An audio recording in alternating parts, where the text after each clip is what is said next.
tell you a big reason I will never vote for a prosecutor. Because you were a prosecutor. That's it.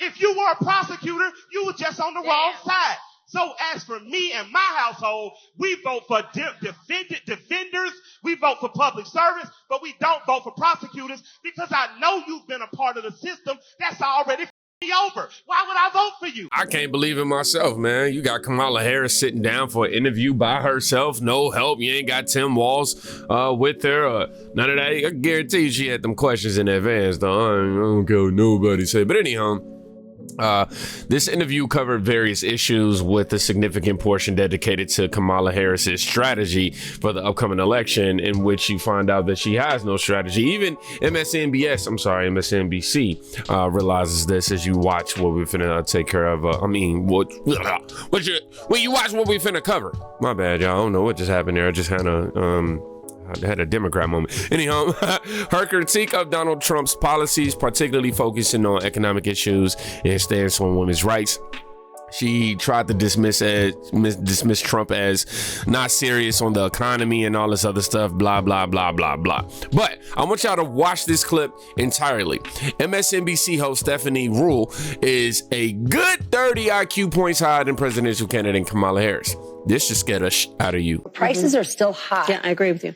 You said you want to take this on by going after those who engage in price gouging. Yeah. But as somebody who supports free markets, who's a capitalist, how do you go after price gouging without implementing price controls? Because once we get in this zone, people start to get worried and they say, I don't know what she stands for. So just to be very frank, I am never going to apologize for going after companies and corporations that take advantage of the desperation of the American people. And as Attorney General, I saw this happen.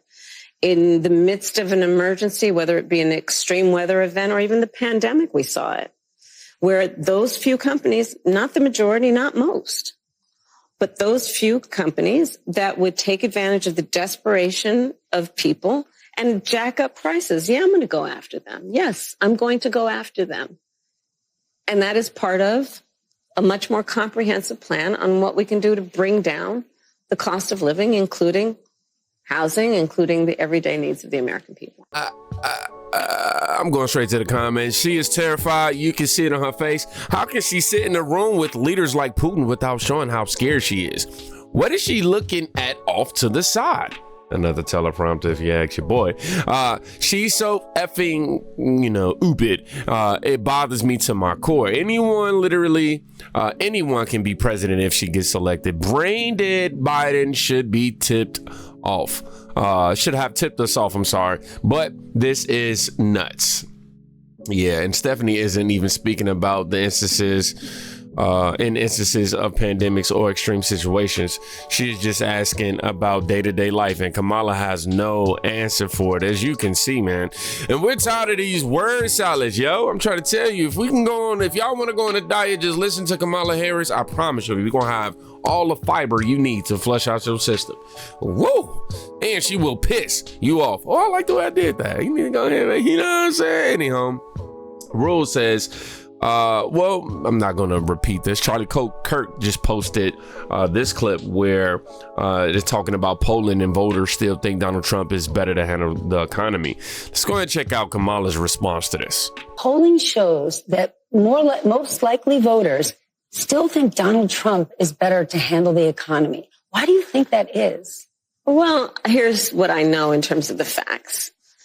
Donald Trump left us with the worst economy since the Great Depression when you look at, for example, the employment numbers. It was during COVID, and employment was so high because we shut down the government, we shut down the country. Even before the pandemic, he lost manufacturing jobs by most people's estimates, at least 200,000. He lost manufacturing plants, ask the auto workers. The one problem that I've always had with the left is not taking accountability. You want to sit here and just point the finger. Oh, okay, blaming Trump for the economy during the COVID situation when Kamala and her party actually pushed for the lockdowns.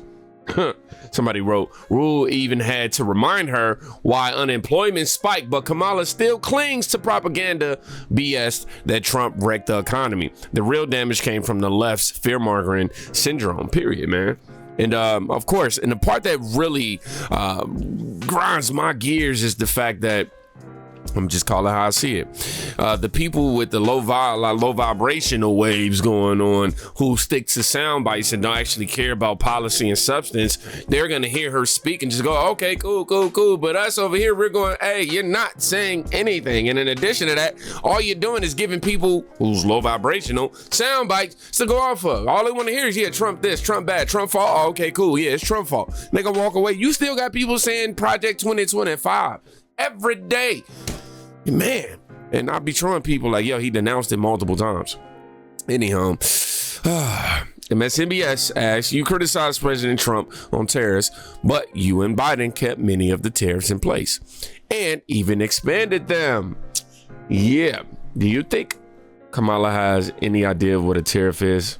Watch this video and tell me. Tariffs aren't unique to President Trump. President Biden has tariffs in place. He's actually looking to potentially implement more.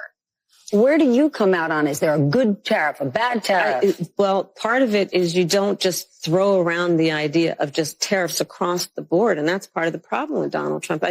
Frankly, I'm going to, and I say this in all sincerity, he's just not very serious about how he thinks about some of these issues. And one must be serious and have a plan. Tariffs aren't unique to President. The goal. The goal. He doesn't have a plan. He doesn't have a, what? Are you serious? You know the whole theme around you is you don't have a plan. That type of stuff just ticks me off because it's literally insulting my intelligence. You're going to have people walking around like, yeah, Trump doesn't have a plan. He's the only one who's been talking about his plan. You're the one that's been avoiding this. What are we talking about? Projection. That's what I be saying, man. Oh, my God. Democrats, a tariff placed on imported goods will simply be passed on to the consumer. Also, Democrats, let's boost the corporate tax rate sky high to pay for the free stuff we are promising the voters. For the record, corporate taxes are also passed on to the consumers, man. I'll give credit to Rule. I thought she just give softballs, but she's pressing her on some key issues, and as usual, Kamala, she ain't got no answer. That's the usual, man. She does not know. She don't got a clue.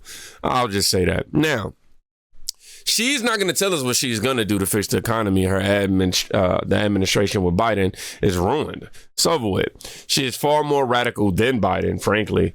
Doesn't even sound like she knows what to do to fix the situation that we are in America. Even the interviewer, Stephanie, acknowledged that she doesn't answer look, I'm gonna play the first clip, then we're gonna play Stephanie's response to that clip. Expanding that child tax credit, or you mentioned housing before, giving that extra money for a first home. If you can't raise corporate taxes, or if GOP takes control of the Senate, where do you get the money to do that? Do you still go forward with those plans and borrow? Well, but we're going to have to raise corporate taxes, and we're going to have to make sure that the biggest corporations and billionaires pay their fair share. That's just it. It's about paying their fair share. Talk about that answer.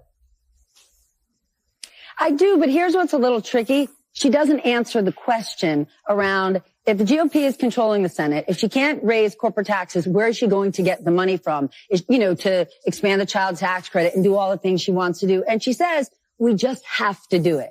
And that's great. And that's a campaign promise. But the issue is, if it means we're just going to borrow again, then what we're doing is we're just never addressing the deficit. And back in the days when you were a proud Republican, debts and deficits mattered. And the sad part about it is, I think Kamala thinks that she's definitely a little more intelligent. Deflation is her weapon of choice. Somebody wrote. I said wrote. Wow, wrote. Can we just give her a chance to bang someone with the eye with an idea like, come on, man, what are you talking about? They aren't going to fix it. They ran on Build Back Better. Now we're going to fix it. Make it make sense. Kamala raised the bar so high for Trump, he would never reach it. She was awesome. Oh, my gosh. Everyone knows by now who y'all voting for, Caitlyn. You assume she wants to fix it. So I'm seeing some mixed comments right now. Her background, history are far more radical than Biden. She hasn't treated the black communities well. Yeah, man. Kamala Harris. Yeah, we even got some reactions from CNN on the interview that she did with MSNBC, and what she and Biden said today about their failed policies and pathetic class warfare is being discussed up in this video. Let's check it out. Yeah, I'm still confused about which billionaire rich people are good and which are bad. Trump is, I guess, bad. The people who support Trump are bad. The billionaires that she goes around with, I guess, are good. I think it's a very muddled thing, and I still don't understand. I think today was a miss for Harris. I mean, Joe Biden went on The View today and said he delegated all sorts of authority to her on domestic policy. We know that the Biden administration is not popular on domestic and economic policy. She gave a speech today saying we've got to move past the policies that people think have failed. Well, people think the last 4 years are a failure. And from what I can tell from this interview tonight, which was really a home game. I mean, going on with this particular interviewer, it was like effectively interviewing with her campaign's press secretary. She had nothing new to say on the economy beyond this ridiculous pablum. You want to talk about aspirations and dreams? They're crushed in this country because of inflation. And these kinds of interviews and the day that she had today are not going to solve it. And now, to avoid any more problems on this channel today, I think we're going to stop right here in terms of the information in regarding this. Yeah. If y'all don't know, last night I got a community guideline warning on the video of Kamala Harris, and I can't figure out, you know, what I said that violated the policies in that video. Now, I did take the training video to try to resolve this issue, and it was some very interesting questions that was asked that maybe shed some light on what the possibilities could be. And obviously I can't list those possibilities right now. I don't want to risk this video getting demonetized, but yeah, y'all just know that I gotta be even more careful, man. Sheesh.